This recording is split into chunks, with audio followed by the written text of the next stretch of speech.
Halo teman-teman, video saya ini saya tidak rekam dari awal karena gangguan jaringan, jadi sudah lewat beberapa menit. Selamat menyaksikan, semoga video ini boleh bermanfaat dan membantu teman-teman guru sekalian di dalam bidang pendidikan. Terima kasih.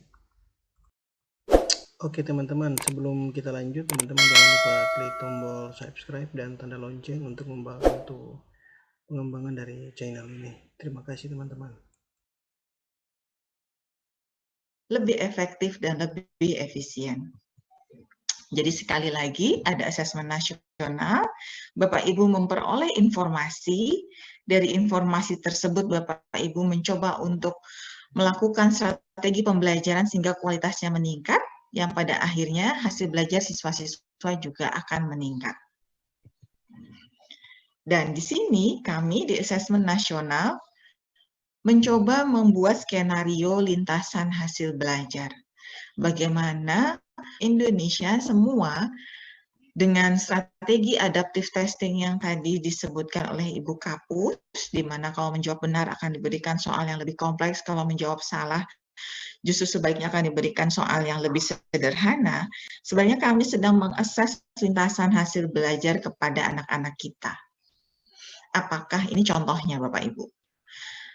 Apakah kalau mengenai satu berat, mengkonversi dari kilogram menjadi gram, anak-anak hanya sampai level kepengetahuan, sehingga hanya mampu menyelesaikan soal yang paling kiri, 1 kilogram tambah 250 gram sama dengan berapa?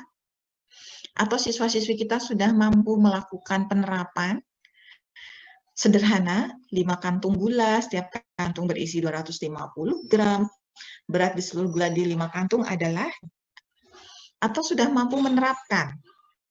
Di sini tidak hanya menerapkan dalam tataran hafalan kilogram ke gram, tapi sekaligus keterampilannya melihat hasil bacaan alat ukur. Jadi ada timbangannya. Nah, di timbangan ini kalau Fitri memerlukan 1,5 kilogram gula, maka berapa gram gulakah yang harus ditambahkan lagi? Atau sampai akhirnya dia bernalar dalam konteks yang sangat nyata. Jadi salah satu hal yang sangat berbeda dari asesmen kompetensi minimum atau asesmen nasional 2021 nanti adalah kami akan mencoba untuk menghadirkan konteks di setiap soalan. Ini konteksnya adalah konteks untuk memasak, konteks personal tentang resep. Tepung terigu 1/4 kilogram, gula pasir 2 ons, susu cair 1/4 kilogram, ada butir telur, ada perasa dan pengembang. Setelah matang menghasilkan 16 buah bolu kukus. Berat masing-masing 25 gram. Pertanyaannya, apakah proses memasak bolu kukus menghilangkan berat adonan? Maka sebenarnya untuk bisa menjustifikasi pertanyaan ini, dia harus mampu memilah informasi. Di sini ada informasi apa saja? Oh, ternyata ada informasi sebelum jadi bolu kukus, masih berupa adonan, ada informasi setelah menjadi bolu kukus yang sudah matang. Kemudian setelah mampu memilah informasi, dia harus mampu memformulasikan secara matematikanya. Pertanyaan ini meminta saya memformulasikan apa sih? Memformulasikan berat sesudah dengan sebelum dimasak, apakah ada selisihnya? Selisihnya selisih menghilang atau selisih menambah? Kemudian menggunakan konsep matematikanya, menggunakan keterampilan dia untuk komputasinya. Dia melakukan perhitungan, di sini ada konsep kilogram, ons, itu menjadi gram seperti apa, kemudian gram dikalikan dengan 16 hasilnya bagaimana, sama-sama dalam ukuran gram, kemudian membandingkan mana yang lebih berat sesudah atau sebelum, dan setelah dia mendapatkan angka matematikanya, dia akan interpretasi solusi matematika tersebut menjadi solusi dunia nyata. Jadi ini yang akan kami coba ramukan ke soal-soal asesmen kompetensi minimum. Jadi kalau diberikan soal yang 5 kantung gula, ternyata dia gagal, dia akan diberikan soal yang lebih sederhana, tapi kalau dia akan berhasil, dia diberikan soal yang lebih aplikatif lagi, kemudian akhirnya pakai soal-soal yang sifatnya bernalar. Begitu juga dengan literasi membaca. Di sini ada teks sastra. Teks sastra mengenai perjalanan 2 orang sahabat melakukan perjalanan panjang.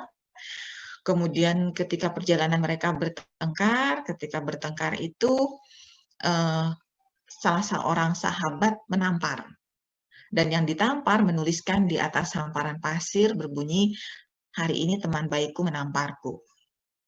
Tapi mereka tetap berjalan bersama lagi sampai akhirnya menemukan sumber air. Dia ingin mandi tapi tergelincir. Nah, ketika dia tergelincir dan hampir tenggelam, temannya yang tadi menampar menolong dia kembali. Kemudian si teman yang ditolong menuliskan, tapi kali ini di atas batu. Dituliskan, "Hari ini teman baikku menyelamatkan nyawaku." Nah, teman yang menampar kemudian menyelamatkan nyawanya itu bertanya-tanya, "Saat aku menyakitimu, kamu menulis di atas pasir. Sedangkan saat aku membantu, kamu mengukirnya pada batu." Kemudian dijawab, "Karena menulis di atas pasir mudah terhapus oleh sapuan angin, sedangkan mengukir di atas batu tidak mudah hilang oleh terpaan angin kencang sekalipun." Jadi pada asesmen kompetensi minimum literasi membaca, kami menyajikan 2 jenis bacaan berdasarkan kontennya. Ada bacaan yang sifatnya fiksi, seperti yang Bapak Ibu lihat di layar saat ini, tapi ada juga bacaan yang sifatnya informatif gitu ya, berdasarkan fakta, berdasarkan data, sesuatu yang sifatnya empirik. Nah, sekarang kembali ke lintasan kemampuan dan lintasan kompetensi yang akan kami lakukan dalam asesmen kompetensi minimum. Kami bisa menanyakan sesuatu yang sifatnya sangat nyata. Tinggal dibaca kembali, cari kata kunci yang sama, kemudian ditentukan. Jadi hanya menemukan informasi, access and retrieve information, yang sifatnya eksplisit. Tempat apa saja yang dilewati kedua sahabat. Nanti tinggal dicari, tambang batu, nggak ada tambang batu, gitu ya. Jadi kata-kata kuncinya dilihat, kemudian oleh dia tinggal ditentukan ini ada, ini tidak ada. Tetapi bagi siswa yang sudah mampu menemukan informasi, maka didorong untuk lebih lagi memahami teksnya. Jadi di sini ada perjalanan kedua sahabat kemungkinan melewati padang pasir. Tidak ada disebutkan padang pasir. Yang ada adalah hamparan pasir untuk dia menuliskan kata-kata, "Hari ini temanku menamparku." Gitu. Tapi apakah itu bisa diinterpretasikan bahwa kemungkinan melewati padang pasir itu merupakan perjalanan memahami lebih dari sekedar menemukan informasi. Nah, setelah memahami bagian demi bagian, didorong lagi lebih lanjut. Bisa apa enggak dia cuma tidak sekedar memahami, tapi dia mampu menginferensi. Di sini ada pertanyaan, pilihlah pesan-pesan yang merupakan simpulan dari isi teks. Bahwa persahabatan memerlukan sikap memaafkan, harus segera membalasnya. Pertemanan sejati akan terbentuk setelah melewati masa perkelahian, ini adalah merupakan inferensi. Tidak sekedar memahami bagian demi bagian dari teks, tapi semua bagian dia pahami sampai akhirnya dia mampu menyusun suatu inferensi. Atau sampai ke level yang lebih tinggi lagi, mampu mengevaluasi, mampu melakukan refleksi. Mampu mengevaluasi itu misalnya, bacaan ini dibandingkan bacaan yang lain, mana yang lebih menarik? Bagaimana caranya supaya lebih menarik? Apa yang harus ditambahkan supaya lebih menarik? Bagian mana yang harus ditulis ulang supaya lebih dimengerti? Ketika dia mampu mengoreksi, mengevaluasi, maka dia pada tataran yang lebih dari sekedar pembaca. Tapi dia mampu menjadi seorang penelaah, pengamat, bahkan dia memiliki potensi untuk mampu menulis sendiri. Gitu. Atau pertanyaan yang sifatnya seperti yang ada di layar, merefleksi. Dia paham isi bacaan, bacaan, dia mampu menginferensi isi bacaan, kemudian dia menggunakan isi bacaan tersebut untuk hal yang lain di luar bacaan. Misalnya, ini ada pantun, jika ada jarum yang patah, jangan disimpan di dalam peti. Kalau ada kata yang salah, jangan disimpan di dalam hati. Apakah isi pantun sesuai dengan isi teks, sesuai tidak sesuai, berikan bagian dari isi teks yang mendukung jawaban. Pertanyaan refleksi ini betul-betul sesuai dengan jargon kita moving dari learning to read menjadi reading to learn. Jangan hanya belajar membaca, tapi dengan kita bisa membaca, kita mampu mempelajari hal yang lain. Mempelajari hal yang lain itu bisa bidang apa di sekitar kita, di masyarakat kita, maupun di lingkungan kita. Jadi itulah yang kita harapkan dari kemampuan anak-anak di literasi membaca. Tidak hanya sekedar bisa membaca, paham membaca, tapi mampu menggunakan bacaan untuk merefleksikan, untuk mendorong dia mempelajari hal-hal yang lain. Jadi memudahkan dia untuk menguasai bidang-bidang yang lain. Nah, kembali lagi, kalau Bapak Ibu sudah mendapatkan hasil assessment, apa yang ingin dilakukan? Hasil assessment nasional merupakan bagian dari assessment for learning. Digunakanlah teaching at the right level, mengajar sesuai dengan tingkat kompetensinya. Sehingga silakan Bapak Ibu manfaatkan hasil assessment untuk melakukan pembelajaran yang adaptif, yang disesuaikan dengan tingkat kemampuan siswa. Ini contoh di buku SD Bapak Ibu ya. Buku SD ada ada topik baru, ini tematik SD kelas 3. Topiknya topik tentang wujud benda.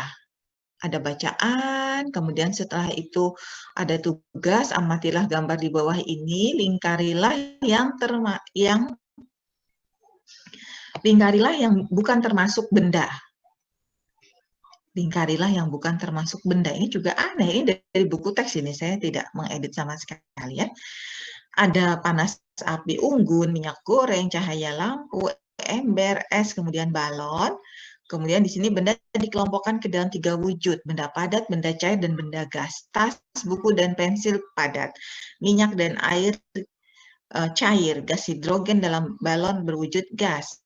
Dapatkah kamu menyebutkan contoh lainnya? Diharapkan dengan anak-anak membaca informasi di sebelah, bahwa di sini ada batu, gelas, buku juga benda. Manusia, hewan, dan tumbuhan benda hidup, batu, gelas, buku benda mati. Benda adalah sesuatu yang menempati ruang dan mempunyai massa. Kemudian di sini benda-benda itu bisa ditimbang. Bagaimana benda dibedakan dengan bukan benda. Bagaimana dengan panas, seperti itu. Kemudian diminta langsung bisa menjawab pertanyaan-pertanyaan sebelah kanan. Sekarang pertanyaannya adalah, di buku tematik tersebut, siswa diharapkan sudah mampu membaca. Tidak hanya mampu membaca. Kalau sudah mampu membaca lancar, diharapkan paham dengan bacaannya, bahkan mampu merefleksikan isi bacaan dengan lingkungan sekitar. Melihat lingkungan sekitar, ada ember, ada apa, kemudian langsung bisa membedakan itu benda, itu bukan benda. Ini benda padat, ini benda cair, ini benda gas. Tetapi sebenarnya, apakah semua siswa itu punya tingkat kompetensi membaca yang sama? Bagaimana jika ada siswa yang tingkat kompetensi membacanya masih lemah? Atau bagaimana kalau siswa sudah bisa membaca lancar tapi belum paham dengan isi bacaan? Apakah kemudian dia bisa sekonyong-konyong merefleksikan, mengkategorisasikan ini benda padat, ini benda cair, ini benda gas? Nah, hasil dari asesmen nasional diharapkan mampu memberikan potret kepada Bapak Ibu, gambaran kepada Bapak Ibu. Sebenarnya anak-anak atau siswa-siswi Bapak Ibu berada pada tingkat kompetensi yang mana. Dan kemudian Bapak Ibu melakukan tindak lanjut pembelajarannya. Kalau ada anak yang belum mampu memahami bacaan, jadi masih perlu intervensi khusus, masih sangat lemah, maka tidak bisa anak tersebut hanya diberikan buku dan diharapkan paham. Kemudian langsung mampu membeda-bedakan ini benda padat, berat, benda cair, benda gas. Tapi siswa didampingi untuk membaca, diberikan bahan lain, audio, visual maupun audio visual, diberikan pointer-pointer, kemudian summary-summary yang membuat anak-anak lebih mudah untuk memahami apa itu wujud benda. Tetapi ada juga siswa yang kalau membaca sudah lancar, dia sudah paham, tapi tidak mampu merefleksi. Kalau bacaannya hanya sesingkat itu, kemudian langsung diminta membedakan mana yang benda, mana yang bukan benda. Kalau panas tadi sudah disebutkan, tapi selainnya panas yang bukan benda yang lain, dia tidak ada bayangan. Dia tidak mampu melihat lingkungan sekitarnya, kemudian mengkategorisasi ini benda, ini bukan benda. Maka strategi pembelajarannya adalah siswa terutama diminta membuat simpulan dulu dari isi bacaan, memastikan bahwa pemahamannya benar. Kemudian setelah itu diajak merefleksi bersama-sama.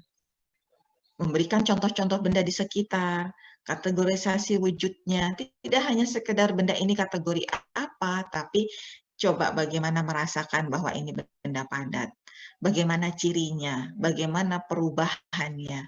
Kemudian setelah itu diminta untuk mengidentifikasi wujud benda-benda di sekitarnya. Tetapi sebaliknya untuk siswa yang sudah paham isi bacaan, mampu merefleksi, atau merefleksi benda di sekitar dia, tapi dia bisa membandingkan dengan lingkungannya yang lain, lingkungan sekolahnya, lingkungan di RW-nya, atau misalnya menelaah benda-benda yang ada di suatu majalah. Kemudian dia diminta untuk menyusun tabulasi, menyusun simpulan. Jadi Bapak Ibu tidak tutup mata dengan kemampuan siswa, tapi menjadikan rapot hasil tingkat kompetensi membaca siswa tersebut menjadi dasar Bapak Ibu melakukan differentiated learning. Jadi teaching at the right level. Ini contoh lainnya, ini sama-sama dari buku tematik SD kelas 3 ya. Di sini sedang ke konten matematika, operasi bilangan cacah dalam dunia nyata. Jadi di sini ada bacaan, Dayu dan Denny senang bermain kelereng, Dayu punya 15 butir kelereng, kemudian Udin memberikan 5 kelerengnya pada Dayu, Beni mengajak Dayu bermain kelereng, kelerengnya dimiliki Beni 13 butir, kemudian berapakah kelereng yang harus ditambahkan Beni agar jumlahnya sama dengan yang dimiliki Dayu. Nah, kemudian habis itu langsung ada persamaan sepersamaan. 13 ditambah titik-titik sama dengan 15 tambah 5. 13 tambah titik-titik sama dengan 20. Hebatnya lagi, di sebelah kanannya langsung ada contoh-contoh soal. Yang dibuat ilustrasi seolah-olah ada di neraca. Ada simbol seperti neraca. Dan di situ neracanya imbang kiri dan kanan. Bahwa yang di sebelah kiri akan sama dengan yang di sebelah kanan. Sama dengan yang tadi, pertanyaannya, kalau ada siswa yang belum menguasai konsep bilangan cacah, belum mengenal angka, belum mampu membilang, bahkan belum mampu menerapkan bilangan cacah pada konteks dunia nyata, kemudian bagaimana kita bisa mengharapkan mereka bisa mengerjakan soal-soal yang ada di buku tematik tersebut. Maka sekali lagi, hasil dari asesmen kompetensi minimum yang akan memetakan siswa-siswi Bapak Ibu dalam beberapa tingkat kompetensi numerasi siswa diharapkan mampu dikelola oleh Bapak Ibu menjadi strategi pembelajaran. Jadi kalau belum mampu membilang, belum mampu membedakan ini ada muffin ini apakah 10, apakah 11, dia masih kebolak-balik karena dia ketika membilang itu masih sering melompat atau masih suka skip satu bilangan, maka di sini jangan keburu-buru mengerjakan soal. Berikan media pembelajaran untuk praktek membilang, menuliskan simbol bilangan, kemudian berikan ragam latihan untuk memastikan memang siswa akhirnya paham dengan membilang. Kemudian dengan dia paham membilang, paham dengan simbol bilangan, maka mengoperasikannya menjadi lebih mudah. Nah, sebaliknya kalau siswanya sudah mampu membilang, namun belum bisa mengaitkan dengan konteks sehari-hari, maka diberikan lembar kerja. Dia diminta mengamati sekitarnya, kemudian mencatat aktivitasnya dalam bentuk persamaan matematika. Jadi lebih mencoba mendorong anak-anak mampu memmatematikakan masalah. tetapi yang sehari-hari dulu, yang ada di sekitarnya yang biasa dia lihat. Yang biasa dia lihat itu misalnya apa? Isi dari kotak pensil, misalnya gitu. Jumlah tahu yang digoreng ibu. Jadi sesuatu yang biasa dia lihat. Tapi sebaliknya, kalau Bapak Ibu itu numerasinya tidak hanya paham konsep bilangan, tapi mampu menerapkannya di beragam masalah sehari-hari, kita beri dia challenge. Jadi jangan sampai Bapak Ibu membuat skenario pembelajaran yang membosankan karena terlalu mudah, atau sebaliknya, membuat frustasi karena terlalu sulit. Kalau kenyataannya siswa-siswi Bapak Ibu sudah mahir, sudah paham konsep bilangan, mampu menerapkan, maka diberikan challenge. Ada buku-buku teks atau Bapak Ibu mengunduh dari internet, Bapak Ibu mencoba membuatkan error di situ, membuatkan kesalahan-kesalahan, kemudian ada diberikan pertanyaan, apakah kesalahannya? Gitu. Ayo ditelaah salahnya di mana. Jadi anak-anak mampu menggunakan konsep matematikanya untuk mendiagnosa terjadinya sebuah kesalahan atau membuat teka-teki, dan siswa akan menyelesaikan teka-teki tersebut dengan konsep yang dimilikinya. Jadi itu Bapak Ibu semua hal-hal yang terkait dengan hasil AKM dan asesmen nasional dengan semangatnya sebagai assessment for learning, bagaimana hasil tersebut mendorong terjadinya peningkatan kualitas pembelajaran. Maka Bapak Ibu di jenjang SD diharapkan di jenjang yang dasar ini, di mana Bapak Ibu memastikan anak-anak belajar konsep dan konten, masih learning to read, masih belajar membaca, masih belajar menghitung, tapi tidak sekedar puas dengan anak-anaknya bisa membaca dan menghitung. Kita dorong lebih tinggi lagi, anak-anak kita memiliki kompetensi untuk menerapkan dan bernalar dengan informasi yang berupa bilangan maupun informasi yang berupa teks. Demikian Pak Evi, saya kembalikan forumnya ke Pak Evi. Hatur nuhun. Terima kasih banyak Bu Ati sudah memberikan pencerahan kepada para peserta kita pada hari ini. Dan Bapak Ibu sekalian, tadi kita sama-sama sudah menyimak ya paparan yang sangat clear ya, sangat jelas dari Bu Ati mengenai apa asesmen nasional ini implikasinya terhadap proses pembelajaran.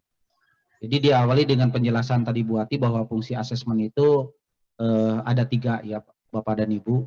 Jadi assessment of learning, assessment for learning, dan assessment as learning.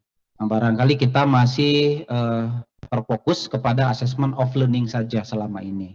Jadi mengukur saja, mengukur kemampuan siswa saja.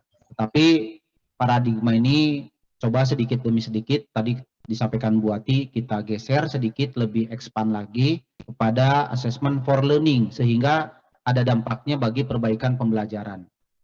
Nah, asesmen nasional ini ditujukan lebih banyak kepada assessment for learning-nya, bukan kepada assessment of learning-nya. Jadi diharapkan dengan demikian, kata Bu Ati tadi, asesmen ini bisa berdampak atau mendukung perubahan perilaku hasil belajar, ya, perilaku gurunya, perilaku siswanya, sehingga hasil belajarnya dapat lebih meningkat. Yang menarik tadi disampaikan Bu Ati adalah ada efek domino ya Bapak dan Ibu. Ketika kita melakukan asesmen dengan baik dan benar, maka nanti efeknya adalah dapat menyampaikan informasi. Jadi hasil asesmen itu dapat memberikan informasi yang valid kepada guru tentang kelebihan dan kekurangan murid-murid kita. Dan efek berikutnya adalah kualitas belajar pasti akan meningkat, yang pada ujung-ujungnya adalah hasil belajar siswa lebih baik. Itu efek domino yang menurut kami ini sangat penting ya untuk dipahami Bapak dan Ibu. Jadi asesmennya tidak sekedar mengukur, tetapi ada dampak yang nyata bagi peningkatan kompetensi siswanya. Kemudian tadi Bu Ati juga sampaikan di bagian agak akhir bahwa asesmen ini untuk mengetahui posisi siswa ya terhadap level-levelnya. Ada level perlu intervensi, ada level dasar, ada level cakap, dan level mahir. Nah, ini sangat penting informasi ini untuk Bapak dan Ibu ketahui dari hasil asesmen, sehingga Bapak dan Ibu bisa mengajar siswa-siswanya sesuai dengan kemampuan. Tadi Bu Ati bilang teaching on the right level, ini yang penting. Selama ini mungkin kita mengajar disamaratakan saja, ya. one fit for all saja ya. Jadi satu perlakuan untuk seluruh siswa. Ini barangkali yang kurang adil ya, yang selama ini kita lakukan. Nah, mudah-mudahan dengan asesmen ini dapat memberikan informasi yang lebih banyak pada guru sehingga teaching on right level itu bisa dilakukan. Dan bagian akhir buat disampaikan dengan memberikan contoh-contoh soal bahwa nanti Bapak dan Ibu diharapkan setelah memahami asesmen nasional bisa mulai memberikan soal-soal kepada siswa, tidak hanya kontennya saja tetapi meliputi 3 aspek, yaitu kontennya ada, konteksnya juga ada, dan prosesnya juga ada. Jadi 3 hal ini yang barangkali perlu dilatih ya Bapak dan Ibu, terutama di pendidikan dasar ini SD, karena SD ini merupakan basic untuk bisa nanti naik ke level berikutnya ya. Jika dasar-dasar asesmen ini dapat diterapkan dengan baik di sekolah dasar, insya Allah nanti di SMP-nya dia akan sudah terbiasa dengan literasi dan numerasi itu. Terima kasih banyak Bu Ati atas pencerahannya pada hari ini, dan barangkali Ibu juga saya dengar masih ada kegiatan-kegiatan lain, jadi kami mengucapkan terima kasih yang sebesar-besarnya Bu Ati sudah bisa insight pada para peserta kita hari ini. Mohon maaf kalau ada yang kurang berkenan. Salam semangat untuk Bapak Ibu semua, salam sehat. Kalau ada hal-hal yang kurang berkenan, saya mohon maaf. Kalau ada yang bermanfaat, semoga memberi barokah pada kita semua. Saya pamit dahulu. Assalamualaikum warahmatullahi wabarakatuh. Waalaikumsalam warahmatullahi wabarakatuh. Terima kasih Bu Ati. Bapak dan Ibu yang kami hormati, setelah tadi sesi dari Bu Kapus, Bu Asriati dan Bu Ati yang sudah memberikan pencerahan kepada kita, mungkin nanti akan dilanjutkan ke sesi berikutnya, penjelasannya lebih teknis lagi tentang bagaimana asesmen nasional ini bisa dipastikan bisa dilaksanakan di daerah Bapak dan Ibu sekalian. Namun sebelum itu barangkali saya akan menambahkan ya yang disampaikan tadi Bu Kapus dengan Bu Wati, beberapa hal mungkin yang tadi belum highlight. Pertama saya ingin menyampaikan bahwa pelaksanaan AKM ini, pelaksanaan asesmen nasional ini terdiri dari 3 bagian ya. Ada AKM, yang kedua survei karakter, dan yang ketiga adalah survei lingkungan belajar. Itu yang akan nanti dihadapi oleh siswa-siswa Bapak dan Ibu. Jadi ada 3 jenis nanti, 1 AKM, 2 survei karakter, dan 3 survei lingkungan belajar. Nah, AKM sendiri ada 2, tadi Bu Kapus sampaikan, ada literasi membaca dan numerasi. Kemudian guru-guru juga nanti akan diberikan asesmen ini, tetapi survei lingkungan belajarnya saja, termasuk kepala sekolahnya juga nanti akan mengikuti asesmen ini hanya pada bagian survei lingkungan belajar. Jadi gurunya, jadi siswanya juga diakses, kemudian gurunya juga diakses, dan kepala sekolahnya juga diakses. Kemudian yang perlu digarisbawahi adalah bahwa asesmen nasional ini dilakukan dengan berbasis komputer. Jadi tidak menggunakan kertas, tetapi seluruhnya menggunakan komputer dan dilakukan secara online atau daring. Jadi Bapak dan Ibu yang ada di SD-SD mulai sekarang sudah mulai mengevaluasi diri masing-masing mengenai kesiapan sekolahnya. Tadi Bu Kapus sampaikan sarananya dilihat karena komputer ya. Nanti akan dijelaskan oleh Pak Handaru mengenai bagaimana syarat-syarat sarana yang bisa digunakan untuk melakukan asesmen nasional ini. Jadi dengan menggunakan berbasis komputer dan jenis tesnya itu tes adaptif. Jadi tes adaptif. Jadi soal-soalnya akan disesuaikan dengan kemampuan siswa-siswanya.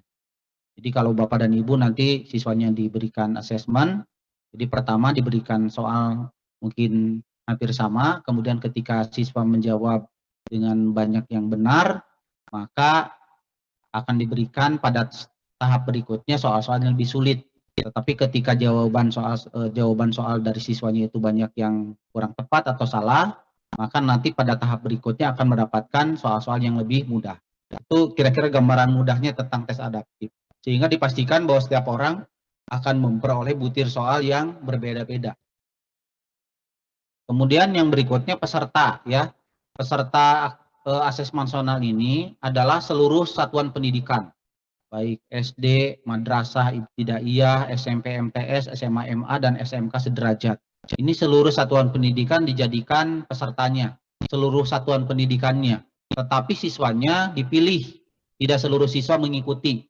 Dari setiap sekolah yang diikutkan adalah perwakilannya saja, yaitu kelas 5 SD, kelas 8 SMP ya, dan kelas 11 SMA sederajat. Dan jumlahnya juga tidak seluruhnya. Untuk SD dan madrasah ibtidaiyah itu jumlahnya hanya 30 orang saja setiap sekolah. Jadi Bapak dan Ibu yang punya muridnya lebih dari 30, nanti yang mengikuti asesmen nasional hanya 30 orang saja dipilih. Sedangkan untuk SMP sederajat, madrasah sanawiyah, itu dipilih 45 orang setiap sekolahnya. Kemudian untuk SMA, SMK sederajat, MA, itu dipilih juga 45 orang. Lalu bagaimana memilih siswanya? Dipilih oleh kami dari pusat nanti dengan sistem. Jadi Bapak dan Ibu guru tidak bisa memilih siswanya sendiri masing-masing. Jadi akan kita pilihkan dengan sistem, dengan mempertimbangkan metodologi-metodologi yang sudah disiapkan ya, dari segi sosial ekonomi siswa dan lain sebagainya. Jadi sekali lagi untuk sekolah semuanya ikut, tetapi untuk siswa itu sampling atau perwakilan siswanya saja. Yang diteskan adalah ada 3 ya, AKM, kemudian survei karakter dan survei lingkungan belajar. Kemudian hasil AKM-nya nanti atau hasil asesmen nasional tidak untuk laporan individual siswa. Tidak seperti ujian nasional atau ujian sekolah. Kalau dulu ujian nasional dan ujian sekolah, itu laporannya per siswa. Jadi ada nilai siswanya masing-masing. Tetapi kalau untuk asesmen nasional, laporannya bukan individual siswa, tetapi laporan capaian sekolah masing-masing. Jadi nanti laporannya laporan per sekolah, bukan laporan per siswa. Dan ini asesmen nasional ini bukan untuk mengukur hasil belajar siswanya, tetapi untuk pemetaan mutu sekolah. Jadi lebih ditekankan ke situ. Jadi Bapak dan Ibu tidak seperti ujian nasional atau ujian sekolah, asesmen nasional itu tidak untuk menilai capaian individunya, tetapi menilai pemetaan mutu sekolahnya. Dan 2021 yang akan datang, ini akan merupakan baseline atau basis data yang tadi Bu Kapus sampaikan tidak memiliki dampak langsung kepada Bapak dan Ibu guru atau siswa atau sekolahnya. Ini sebagai basis data 2021 ini untuk nanti perbaikan 2022 dan selanjutnya. Nanti dalam waktunya tesnya itu selama 2 hari ya Bapak dan Ibu. Ketika nanti dilaksanakan asesmen nasional, itu dilakukan selama 2 hari berturut-turut.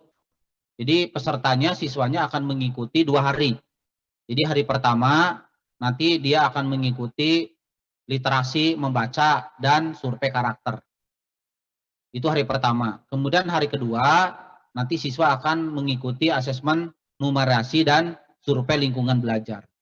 Jadi sekali lagi ada 2 hari ya Bapak dan Ibu. Mungkin nanti kalau ada simulasi ini dilaksanakan hanya 1 hari saja. Kalau simulasi ujian ya untuk latihan. Tetapi nanti ujian yang sebenarnya setiap siswa akan mengikuti ujian 2 hari berturut-turut. Hari pertama literasi dan survei karakter, hari kedua numerasi dan survei lingkungan belajar. Nah untuk guru dan kepala sekolah nanti diberikan keleluasan waktu di luar jadwal yang sudah dilakukan siswa untuk mengisi survei lingkungan belajar. Itu di luar waktu ujian berbeda dengan siswanya. Nah mungkin itu ya beberapa hal yang perlu saya tambahkan dari penjelasan Bu Kapus, Bu Yanti dengan Bu Wati tadi.